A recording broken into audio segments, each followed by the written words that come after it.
walks like a duck, it's a duck. It's a strip club. That's what some people in San Jose say has taken over their quiet neighborhood, and only the ABC 7 News I-team has the story tonight.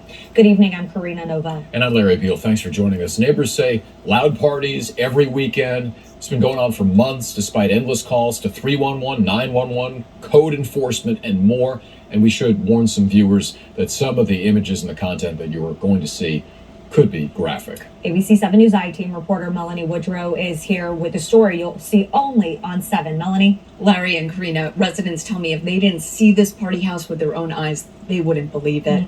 The I-team got a look at what's happening Thursday through Saturday night from after midnight until the early morning hours, both outside and inside these parties. I also spoke with the person hosting them about what's going on. Exotic dancers, alcohol, and stacks of ones. Before Fresh Promotions' private party was up and running on Camille Circle in San Jose, neighbors say they heard construction during the middle of the night for months. What they were building, I had no idea. So we called the general manager, and he thought maybe it was them lifting weights.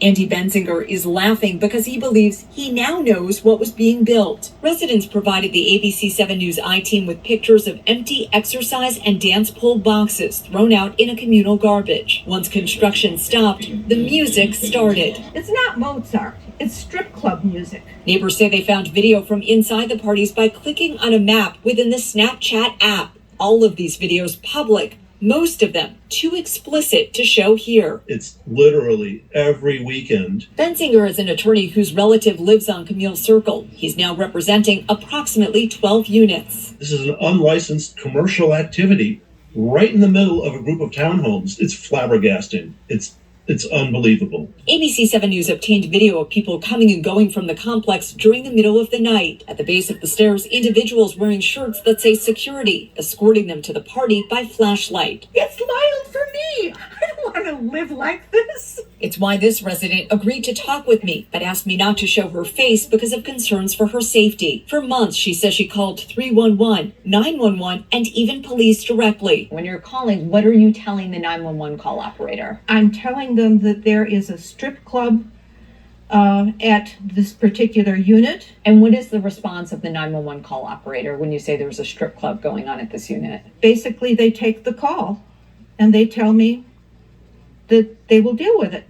But she says despite her efforts, every weekend the parties continue. Did police come out for each of those calls? I have no idea. The I-team asked San Jose police to look up several case numbers provided to us by the resident. A spokesperson said they were either noise or music complaints. I asked further about 3 calls to 911 in one weekend, one on August 18th at 4:42 a.m. A spokesperson told the I-team police did not respond to that 911 call because a supervisor requested the information be turned over to the Bureau of Investigations for follow-up. Police said another call on August 19th at 4:58 a.m. was solely a music complaint, and there was no police response. In a final call to 911 on August 20th at 4:08 a.m., San Jose police said communications personnel called the reporting party back for an update on the noise disturbance prior to dispatching officers. When unable to reach the caller for a status update, the call was canceled. In a follow-up email to ABC 7 News, a spokesperson referred to the noise disturbance as a low-priority call. There isn't the sense of urgency that I think this kind of a situation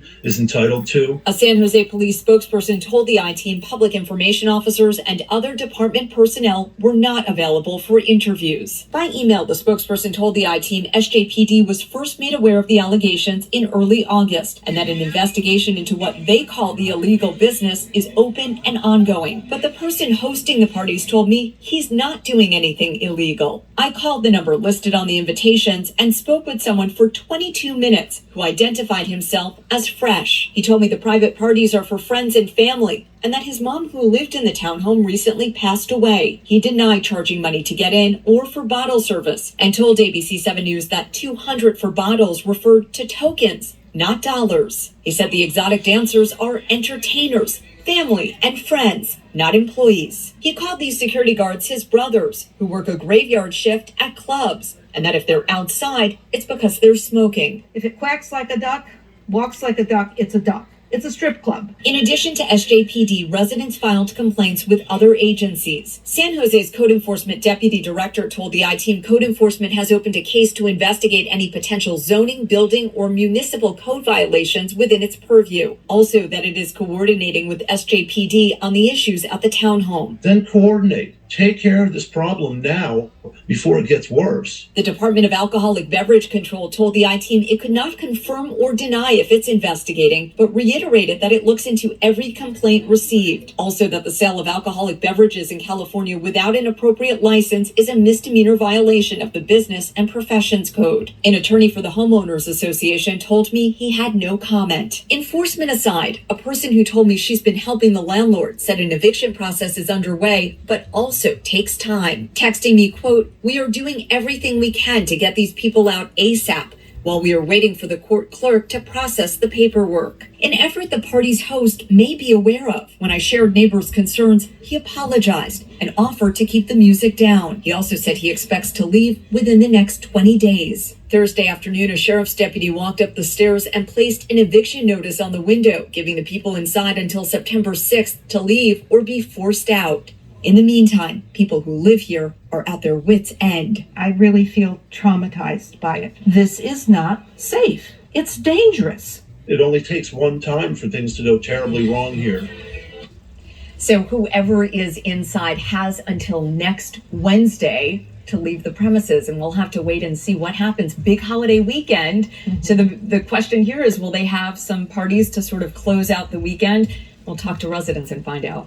It's pretty bold just to do this, but then even more brazen to post video on social media. It's almost inviting scrutiny and the police. Well, you saw there were invitations that were posted, and of course the person who's hosting the parties had an explanation for all of that. He said donations, tokens, not charging people, it's friends and family, but yes, on Snapchat, on social media, certainly put it out there for anyone to take a look. Wow. We'll